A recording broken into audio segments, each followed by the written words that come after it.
आप सभी को सुबोध का यथा योग्य अभिवादन।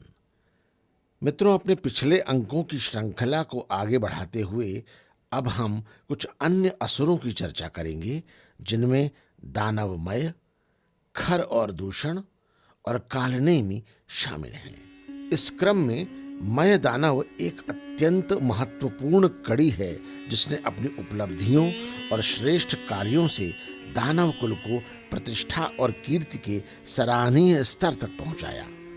मय या मयासुर कश्यप और दनु का पुत्र, नमुचि का भाई, एक प्रसिद्ध दानव है। वह ज्योतिष तथा वास्तुशास्त्र का आचार्य था। मय विषयों का परम गुरु है। राजा बलि रसातल तो मय दानव तलातल का राजा था। सुतल लोक से नीचे तलातर है। वहां त्रिपुराधिपति दानवराज मय रहता है। लोक मान्यता के अनुसार वह आज भी जीवित है। पुराणों के अनुसार पाताल लोक के निवासियों की उम्र हजारों वर्ष की होती है। मय ने दैत्यराज वृष पर्वन के यज्ञ के अवसर पर बिंदु सरोवर के निकट एक विलक्षण सभागृह का निर्माण कर अपने अद्भुत शिल्प शास्त्र के ज्ञान का परिचय दिया था। मयासुर एक प्रसिद्ध खगोलविद भी था। कहते हैं कि सूर्य सिद्धांतम की रचना मयासुर ने ही की थी। खगोलीय ज्योतिष से जुड़ी भविष्यवाणी करने के लिए यह सिद्धांत बहुत सहायक सिद्ध होता है। मय दानव के पास एक विमान रथ था, जिसका परिवृत्त 12 क्यूबिट था और उसमें 4 पहिए लगे थे। इस विमान का उपयोग उसने देव दानवों के युद्ध में किया था।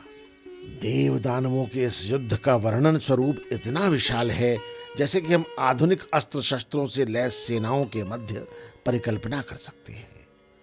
रामायण के उत्तरकांड के अनुसार रावण की सुंदर नगरी लंका का निर्माण विश्वकर्मा ने किया था, लेकिन यह भी मान्यता है कि लंका की रचना स्वयं रावण के ससुर और योग्य वास्तुकार मयासुर ने ही की थी। मैसूर, मंदसौर और मेरठ उसी के नाम के अपभ्रंश हैं।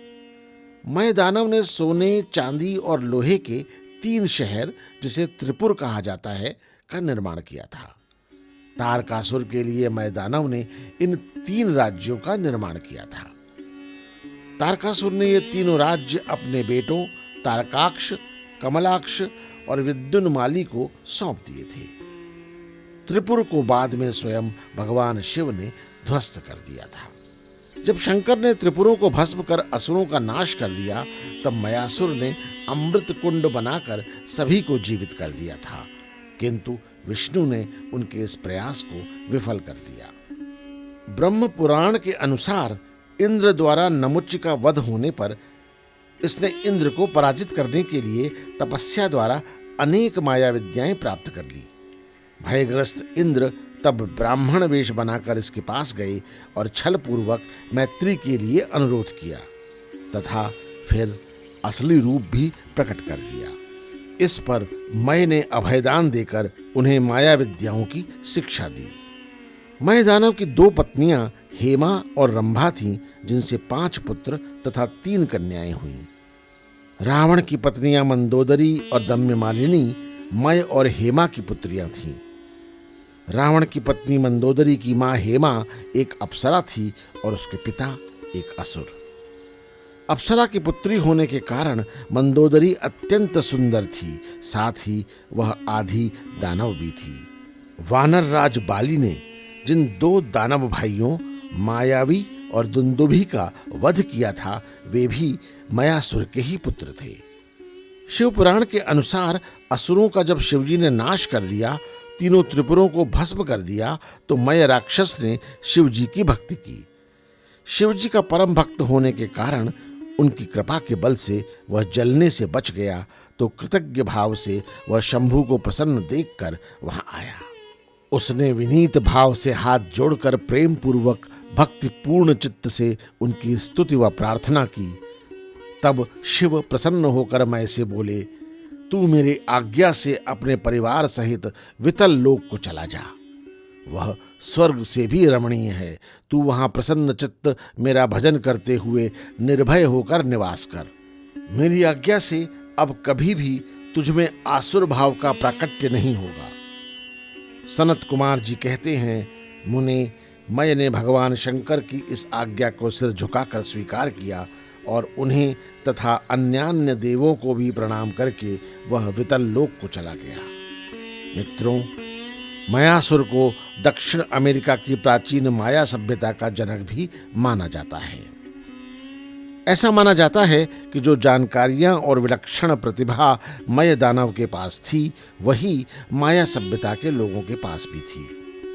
कहते हैं कि अमेरिका के प्राचीन खंडहर उसी के द्वारा निर्मित हैं। अमेरिका में शिव, गणेश, नरसिंह आदि देवताओं की मूर्तियां तथा शिलालेख आदि का पाया जाना इस बात का सबसे बड़ा सबूत है कि प्राचीन काल में अमेरिका में भारतीय लोगों का निवास था। अब बात करते हैं रामायण काल की। खर और दूषण रावण के सौतेले भाई और राक्षसों के प्रमुख यूथपति थे, जो दंडक वन में रावण की ओर से शासन करते थे। परमपिता ब्रह्मा से हेति और प्रहेति नामक दो राक्षसों की उत्पत्ति हुई। ये दोनों ही राक्षसों के आदि पुरुष माने जाते हैं और इन्हीं से राक्षस वंश चला। इसी वंश में आगे चलकर सुमाली, माली और माल्यवान नामक राक्षस हुए। सुमाली की पुत्री कैकसी ने विश्रवा से विवाह किया, जिससे रावण, कुंभकर्ण, विभीषण और शूर्पणखा का जन्म हुआ। माली की दो और पुत्रियां राका और पुष्पोत्कटा ने भी महर्षि विश्रवा से विवाह करने का अनुरोध किया, जिसे उन्होंने स्वीकार कर लिया। तब विश्रवा मुनि को राका से खर और पुष्पोत्कटा से दूषण नामक बलशाली पुत्रों की प्राप्ति हुई। कहा जाता है कि अलग अलग माता से इन दोनों का जन्म एक ही दिन हुआ और ये सौतेले हुए भी अपने अन्य भाइयों के समान खर और दूषण को भी उत्तम युद्ध शिक्षा मिली। जब रावण अपने दिग्विजय पर निकला तो ये दोनों भाई भी उसके साथ थे और राक्षसों और देवताओं के युद्ध में इन दोनों भाइयों ने अपनी वीरता का परिचय दिया। उस युद्ध में अंततः देवताओं की पराजय हुई और रावण का अधिकार स्वर्ग पर हो गया। रावण की बहन शूर्पणखा ने अपनी जाति से बाहर जाकर एक वीर दैत्य विद्युज्जिह्व से विवाह कर लिया। वह राक्षस न होकर दानवों के कालिकेय कुल समूह से संबंध रखता था। इससे रावण अत्यंत क्रोधित हुआ और उसने विद्युज्जिह्व पर आक्रमण कर दिया। दोनों के बीच घोर द्वंद्व हुआ और उस युद्ध में रावण के हाथों विद्युज्जिह्व की मृत्यु हो गई। शूर्पणखा अपने पति की मृत्यु के बाद वहीं रहना चाहती थी, किंतु रावण उसे किसी प्रकार समझा बुझाकर अपने साथ ले गया। रावण ने शूर्पणखा को दंडक वन प्रदान किया, जहां वो स्वच्छंद विचरण करने लगी। दंडक वन रावण के लिए अत्यंत महत्वपूर्ण था, क्योंकि वहां अनेक ऋषि रहते थे जिन्हें रावण या तो मारना चाहता था अथवा वहां से भगाना चाहता था। इसीलिए उसने दंडक वन और शूर्पणखा की सुरक्षा का दायित्व खर और दूषण के हाथों में सौंपा। ये दोनों भाई उस दंडक वन में रहने वाले ऋषियों पर अत्याचार करने लगे और उनके द्वारा किए जा रहे यज्ञ, अनुसंधान इत्यादि में बाधा उत्पन्न करते रहे। अधिकतर राक्षस नरभक्षी नहीं होते थे, किंतु खर और दूषण के बारे में कहा जाता है कि ये दोनों राक्षस मनुष्यों को खा जाते थे। इसी कारण दंडक वन में दोनों का आतंक इतना बढ़ा कि ऋषियों ने उनके डर से वहां से पलायन करना आरंभ कर दिया। इसके अतिरिक्त रावण ने खर और दूषण के नेतृत्व में लंका के 14,000 वीर सुभटों की सेना दंडक वन में रखी थी। इस कारण कोई भी राजा उन पर आक्रमण करने का साहस नहीं करता था। इस प्रकार सब ओर से सुरक्षित और निशंक हो वो दोनों नरभक्षी राक्षस अपनी बहन शूर्पणखा के साथ उस विशाल दंडक वन पर राज करने लगे। उसी समय श्री राम को वनवास प्राप्त हुआ और वे सीता और लक्ष्मण के साथ 14 वर्ष के वनवास को गए। पहले उन्होंने पंचवटी में अपना आश्रम बनाया, किंतु जब उन्हें राक्षसों के उत्पात का पता चला तो वे पंचवटी से दंडक वन चले गए और वहीं स्थायी रूप से रहने लगे। आज के महाराष्ट्र का नासिक शहर ही पुरातन काल में दंडकारण्य कहलाता था। आरंभ में उनका राक्षसों से कोई विरोध नहीं हुआ और वे निर्विघ्न रूप से वहीं दंडकारण्य में निवास करने लगे।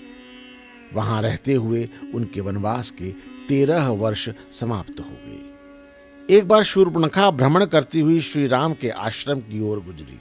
वहां आश्रम और मनुष्यों को देख वो कौतूहलवश उनके आश्रम पर पहुंची। वहां जब उसने श्री राम को देखा तो वह उनके रूप पर मोहित हो गई और उनसे विवाह का प्रस्ताव किया। श्री राम ने उसे टालते हुए लक्ष्मण के पास भेज दिया। रूप में अपने भाई के समान लक्ष्मण को देखकर उसने उनसे भी विवाह का प्रस्ताव रखा, किंतु लक्ष्मण ने भी उसे टालकर पुनः श्री राम के पास भेज दिया। इस प्रकार बड़ी देर तक इधर उधर भटकने के बाद क्रोधित होकर वो राक्षसी माता सीता को खाने को लपकी। उनके प्राण संकट में देखकर लक्ष्मण ने तत्काल उसका प्रतिकार किया। वे चाहते तो शूर्पणखा का वध भी कर सकते थे, किंतु वो स्त्री थी, इसीलिए उन्होंने ऐसा नहीं किया। किंतु उसके दुस्साहस के दंड स्वरूप लक्ष्मण ने उसकी नाक काट डाली। वहां से अपमानित होकर शूर्पणखा सीधे अपने भाइयों खर और दूषण के पास पहुंची और उन्हें सब हाल सुनाया। ये सुनकर खर ने पहले 14 राक्षसों को श्री राम के आश्रम में उनका वध करने को भेजा। वे राक्षस सीधे श्री राम के आश्रम में पहुंचे, किंतु श्री राम ने केवल एक ही बाण से उन 14 राक्षसों का सर धड़ से अलग कर दिया। ये देखकर शूर्पणखा पुनः भयभीत हो अपने भाइयों के पास पहुंची। तब खर और दूषण स्वयं अपनी समस्त सेना लेकर श्री राम के आश्रम में पहुंचे। इतनी बड़ी सेना वहां आया देखकर लक्ष्मण ने श्री राम से कहा, भैया, प्रतीत होता है कि आपका पराक्रम देखकर भी राक्षस चेते नहीं हैं। आप आश्रम में रहकर भाभी की रक्षा करें, मैं अभी इनकी पूरी सेना को यमलोक भेज देता हूं। ये सुनकर श्री राम ने कहा, लक्ष्मण, तुम अवश्य इन सभी को अकेले ही पराजित कर सकते हो, किंतु जैसे मैंने पहले इन्हें दंड दिया था उसी प्रकार इस बार भी दूंगा। अतः तुम यहीं आश्रम में रहकर सीता की रक्षा करो, मैं इन सभी से निपटता हूं। यह कहकर माता सीता को लक्ष्मण की सुरक्षा में छोड़कर श्री राम अकेले ही उस विशाल सेना के सामने पहुंच गए। जब राक्षसों ने श्री राम को देखा तो एक साथ सब उन पर टूट पड़े, किंतु श्री राम की शक्ति से वे कैसे पार पा सकते थे। खरदूषण 14,000 सुभट राक्षसों के साथ श्री राम से युद्ध करने आया था, जबकि संपूर्ण राक्षसी सेना से श्री राम अकेले युद्ध करने आए थे। अगस्त्य मुनि ने यह देखकर भगवान श्री राम को उन पर मोहिनी अस्त्र चलाने का आदेश दिया, जिससे राक्षसों को एक दूसरे में ही राम दिखने लगे तथा वे आपस में ही माया के जाल में फंसकर लड़कट मरे। तब भगवान श्री राम ने खरदूषण की सेना पर मोहिनी अस्त्र का वार किया, जिसके बाद उनकी सेना पागलों की भांति आपस में ही लड़ने लगी। सभी को एक दूसरे में राम ही राम दिखाई दे रहे थे, जिस कारण एक एक करके उनके सभी सैनिक मारे गए। केवल 1.25 प्रहर के युद्ध में श्री राम ने अकेले ही उन 14,000 राक्षसों का वध कर डाला। फिर दोनों भाइयों ने श्री राम के साथ घोर युद्ध किया, किंतु पहले खर और फिर दूषण उनके हाथों मृत्यु को प्राप्त हुए। इतनी विशाल सेना समेत अपने भाइयों का अंत देखकर शूर्पणखा वहां से भागकर सीधे रावण के पास पहुंची। उस युद्ध में खरदूषण का एकमात्र सैनिक अकंपन बच पाया, जो भागकर रावण की नगरी लंका पहुंचा। उसके व शूर्पणखा के द्वारा ही रावण को खरदूषण के वध समेत समस्त प्रसंग के बारे में जानकारी मिली। इसके बाद की कथा से तो आप परिचित ही हैं। मित्रों, खर का एक पुत्र भी था जिसका नाम मकराक्ष था। वो किसी प्रकार बचकर अपने तात रावण के शरण में पहुंच गया। लंका युद्ध में वो अपने पिता की हत्या का प्रतिशोध लेने के लिए रावण की सेना की ओर से लड़ा और श्री राम को द्वंद्व के लिए ललकारा। तब श्री राम ने उससे उसका परिचय पूछा और उसका द्वंद्व स्वीकार किया। अंततः श्री राम के हाथों मृत्यु को प्राप्त हो खर का वो पुत्र भी जीवन मरण के चक्र से मुक्त हो गया। अब चर्चा करते हैं कालनेमि की, जिसे हर जन्म में भगवान के हाथों मरना पड़ा। पौराणिक ग्रंथों में कालनेमि राक्षस के संपूर्ण जीवन का विस्तार से चित्रण इस प्रकार किया गया है कि कालनेमि अपने शुरुआती जन्म में ऋषि मरीच के पुत्र थे, जिनको अपने कुकर्मों के कारण राक्षस एवं दुष्ट जीवात्मा के योनि में बार बार मृत्युलोक में जन्म लेते हुए प्रत्येक बार भगवान श्री हरि विष्णु के अवतारों के द्वारा मृत्यु प्राप्त हुई। कालनेमि सर्वप्रथम समुद्र मंथन के पश्चात एक क्रूर राक्षस के रूप में प्रकट हुआ, जिसने अपनी शक्ति से इंद्रलोक को अपने अधीन कर लिया था। तत्पश्चात इंद्रदेव तथा अन्य देवताओं के प्रार्थना करने पर भगवान विष्णु ने उस महाशक्तिशाली राक्षस का अंत किया था।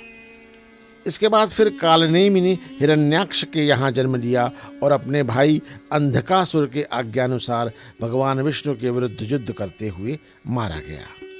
त्रेता युग में पुनः कालनेमि ने मारीच के पुत्र कालनेमि के रूप में जन्म लिया। मारीच को ऋषि अगस्त्य से श्राप मिला था कि वह भयानक दुष्ट मायावी राक्षस में परिवर्तित हो जाए। कालनेमि और मारीच दोनों रावण के मंत्रियों में से थे। तत्पश्चात रावण की आज्ञानुसार कार्य करते हुए पिता मारीच रावण की माता सीता हरण में सहायता करते हुए प्रभु श्री राम के हाथों मुक्ति को प्राप्त हुए तथा कालनेमि भी रावण के आज्ञानुसार श्री हनुमान का रास्ता रोकने का प्रयास करने पर हनुमान जी के हाथों मारा गया। रामायण में युद्ध के समय जब मेघनाथ ने शक्ति के द्वारा लक्ष्मण जी को मूर्छित कर दिया, तब विभीषण ने सुषेण वैद्य से उनकी चिकित्सा का सुझाव दिया। सुषेण वैद्य ने लक्ष्मण जी की मूर्छा दूर करने के लिए संजीवनी बूटी को मंगवाने का सुझाव दिया। जब हनुमान जी संजीवनी बूटी लेने के लिए गए, तब रावण ने उस कार्य को निष्फल करने हेतु उन्हें रास्ते में रोकने के लिए कालनेमि को भेजा। रावण की आज्ञा से कालनेमि ने एक साधु का रूप बनाया और अपनी माया से तालाब, मंदिर, बाग आदि की रचना की। सुंदर आश्रम देखकर हनुमान जी जब पानी पीने के लिए रुके, तब साधु के भेष में कालनेमि ने उन्हें वहां रुकने के लिए कहा। उस साधु ने हनुमान जी से कहा कि वह नदी में स्नान करके आए, तब वे उसे एक विशेष ज्ञान देंगे। अब जैसे ही हनुमान जी स्नान करने के लिए जल में उतरे, तो जल में पहले से मौजूद एक मगरी ने उनका पैर पकड़ लिया। हनुमान जी ने उस मगरी का वध कर दिया। जैसे ही मगरी मृत्यु को प्राप्त हुई, तो वह अप्सरा बन गई, जिसे पूर्व जन्म में किसी ऋषि ने श्राप दिया था। अप्सरा ने हनुमान जी को यह बताया कि यह जो ब्राह्मण के वेश में साधु बैठा है, वह मुनि नहीं बल्कि एक मायावी राक्षस है। हनुमान जी ने यह जानकर स्नान के उपरांत कालनेमि का वध कर दिया। मित्रों, हनुमान जी ने कालनेमि दानव का वध जिस जगह पर किया, मान्यता है कि आज वह स्थान उत्तर प्रदेश के सुल्तानपुर जिले के कादीपुर तहसील में विजेथुआ महावीरन नाम से सुविख्यात है एवं इस स्थान पर भगवान हनुमान को समर्पित एक सुप्रसिद्ध पौराणिक मंदिर भी स्थापित है। द्वापर युग में फिर कालनेमि ने कंस के रूप में जन्म लिया, जो वृष्ट साम्राज्य का क्रूर राजा तथा भगवान श्री हरि कृष्ण अवतार का मामा था। कंस का जन्म शूरसेन जनपद के महाराजा उग्रसेन के यहाँ हुआ था। उग्रसेन यदुवंशियों के राजा आहुक के पुत्र थे। कंस की 5 बहनें और 9 भाई थे, जिनमें सबसे बड़ा कंस था। कंस ने अपने पिता उग्रसेन को राजपद से हटाकर कारागार में बंद कर दिया और खुद को शूरसेन का राजा घोषित कर दिया। कंस बहुत चालाक और बुद्धिमान राजा था। उसने अपनी शक्ति बढ़ाने के लिए आर्यावर्त के प्रतापी राजा जरासंध की 2 पुत्रियों अस्ति और प्राप्ति से विवाह कर लिया, जिससे उसकी शक्ति और भी ज्यादा बढ़ गई। आप ये तो जानते ही हैं कि 14 वर्ष की आयु में श्री कृष्ण ने अपने अत्याचारी मामा कंस का वध किया और अपने पिता और माता को कारागार से मुक्त कराया। साथ ही यह सुनकर आप थोड़े हैरान हो सकते हैं, लेकिन यह सच है कि ओडिशा राज्य में कंस महोत्सव नाम से त्योहार मनाया जाता है। यह महोत्सव 11 दिन तक चलता है और मान्यता अनुसार यहाँ पर इन 11 दिनों तक कंस की सरकार चलती है। मित्रों, यह कहना भी अत्यंत सामयिक और उचित है कि साधु वेश में रावण और कालनेमि जैसे राक्षसों से हमें आज भी सतर्क और सावधान रहना है और सनातन धर्म की रक्षा हेतु उन्हें पहचान कर उनका संहार करना है। हिंदू सावधान रहना है, तब ही भारतवर्ष बचेगा। बचने का बस मार्ग यही है। रंगे सियार को पहचानो, टीका चंदन त्रिपुंड न देखो, काल ने रावण पहचानो। जय बजरंगबली, जय श्री राम।